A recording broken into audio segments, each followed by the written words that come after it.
सर्वेशां नमो नमः। आज हम बात करेंगे संस्कृत ग्रामर का एक टॉपिक जिसका नाम है उपपद विभक्ति। उपपद विभक्ति ये 10th स्टैंडर्ड के अंदर फिल इन द ब्लैंक्स में 1 मार्क में पूछा जाता है, जिसके रूल्स यहाँ पर हम देखेंगे। फर्स्ट दिया गया है जो सेकंड विभक्ति के लिए, जैसे कि हम विभक्ति के टेबल देखते हैं जिसमें सेकंड विभक्ति में आता है रामम।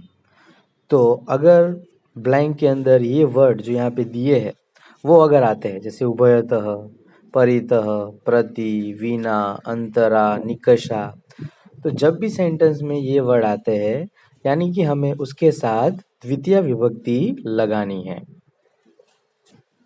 उभयतः यानी बोथ द साइड्स, परितः यानी ऑल अराउंड, प्रति यानी उसकी तरफ टूवर्ड्स, विना यानी एक्सेप्ट, विदाउट, अंतरा यानी विदाउट एंड बिटवीन, एंड निकषा यानी नियर। तो उसके यहाँ पर हम एग्जाम्पल देखेंगे। फर्स्ट एग्जाम्पल है मार्गम उभयतः वृक्षाः सन्ति, यानी trees are on both the sides. रास्ते की दोनों तरफ क्या है, वृक्ष है। तो उभयतः है तो उसके लिए मार्गम हो जाएगा। तो यहाँ पे उभयतः वर्ड है तो मार्ग का द्वितीय विभक्ति हो जाएगी, जैसे रामम तो मार्ग का मार्गम। सेकंड एग्जाम्पल है गिरिम परितः मार्ग वर्तते, there is a path all around the mountain. तो यहाँ पे परितः वर्ड है इसलिए गिरिम हो जाएगा। यहाँ पे डॉट रह गया है पर गिरी का गिरी माना चाहिए, तो गिरिम हो जाता है।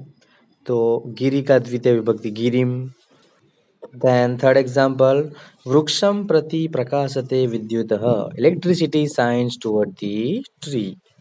तो यहाँ पे प्रति वर्ड यूज हुआ है तो उसके लिए वृक्ष का हो गया वृक्षम।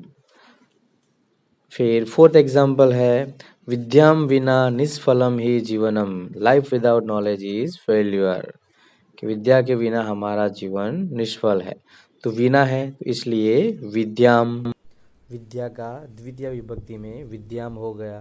तो इस तरह से हमें सिर्फ ये वर्ड याद रखने हैं कि अगर सेंटेंस में ये वर्ड है तो उसके साथ हमें द्वितीय विभक्ति लगानी है। नेक्स्ट है जहाँ पे हमें तृतीय विभक्ति यूज करनी है।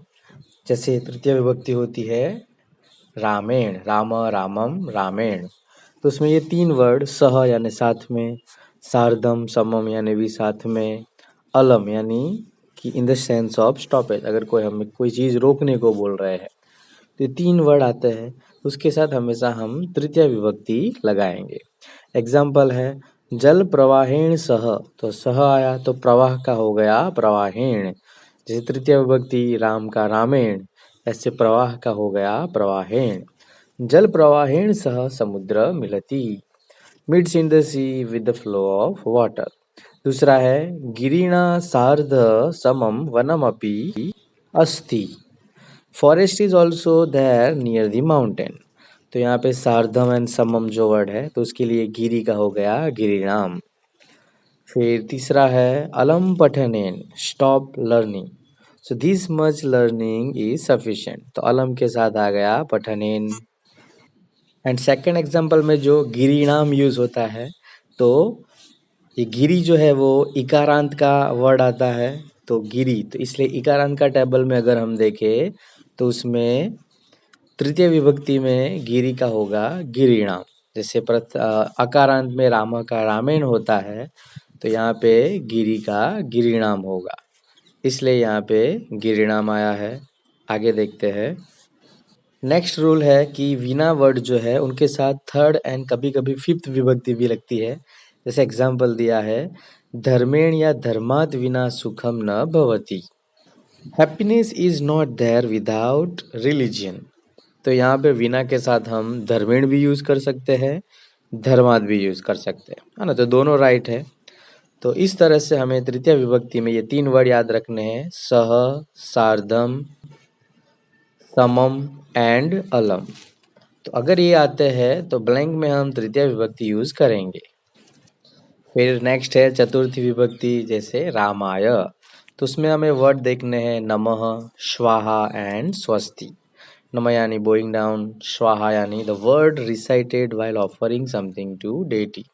जब हम यज्ञ करते हैं तो उसमें जो हम हवन में स्वाहा किया जाता है। एंड स्वस्ति है टर्म्स ऑफ वेलफेयर, वेलबींग के लिए जो यूज किया जाता है। फर्स्ट एग्जाम्पल है रामाय नमः, तो अगर नमः है तो हम रामाय कर देंगे, सैल्यूटेशन टू राम। अग्नेय स्वाहा, यानी स्वाहा आया तो अग्नेय हो जाएगा। पुत्राय स्वस्ति, वेलफेयर फॉर दी सन, तो स्वस्ति है इसलिए पुत्राय वर्ड आएगा। तो इस तरह से अगर जब भी ये नमः, स्वाहा या स्वस्ति इसमें से कोई भी वर्ड आता है तो हम रामाय चतुर्थी विभक्ति यूज करेंगे, ये याद रखना है। नेक्स्ट है पंचमी विभक्ति जो है रामात, तो उसके लिए दो वर्ड याद रखने हैं, रुते यानी एक्सेप्ट, विदाउट। दूसरा है प्रभृति यानी फ्रॉम, टू। एग्जाम्पल दिए हैं, रुते ज्ञानात न सुखम, नो हैप्पीनेस विदाउट नॉलेज। तो रुते, जब रुते वर्ड आया तो ज्ञान का हो गया ज्ञानात। सेकंड है बाल्यात प्रभृति गायति, सिंग्स फ्रॉम द चाइल्डहुड। तो प्रभृति आया तो उसके साथ हम वर्ड यूज करेंगे, तो उसके साथ हम वर्ड यूज करेंगे बाल्यात। तो ये पंच विभक्ति के हुआ, जिसमें हमें दो वर्ड याद रखने हैं, रुते एंड दूसरा है प्रभृति, तो उसमें हमें पंचमी विभक्ति लगानी है। एंड लास्ट है षष्ठी विभक्ति, जिसमें लाइक रामस्य, तो यहाँ पे तीन वर्ड दिए हैं, एक है कृते यानी फॉर, अग्रे यानी बिफोर, पुरतः यानी before, in front of, earlier. तो ये तीन वर्ड हमें इसके लिए याद रखने हैं। एग्जाम्पल है संस्कृतस्य कृते जीवति, लिव्स फॉर संस्कृत, तो कृते आया तो संस्कृत का हो गया संस्कृतस्य। सेकंड एग्जाम्पल है देशस्य अग्रे अहम किमपि नास्ति, I am nothing before the country, तो अग्रे है तो देशस्य हो जाएगा। फिर नेक्स्ट एग्जाम्पल है सज्जनस्य पुरः दुर्जन न तिष्ठति, the weak doesn't stand before a gentleman. तो यहाँ पे है पुरतः, तो पुरः हो गया है, पुरतः आएगा तो सज्जन का हो जाएगा सज्जनस्य। तो इस तरह से ये तीन वर्ड हमें याद रखने हैं षष्ठी विभक्ति के लिए। तो इस तरह से ये 6 विभक्ति के लिए अलग अलग वर्ड जो दिए हैं वो आप याद रखो, तो इजीली आपको ये 1 मार्क आपको ज़रूर दिलाता है। तो आपको ये और कुछ नहीं करना है, बस ये वर्ड्स याद रखने हैं।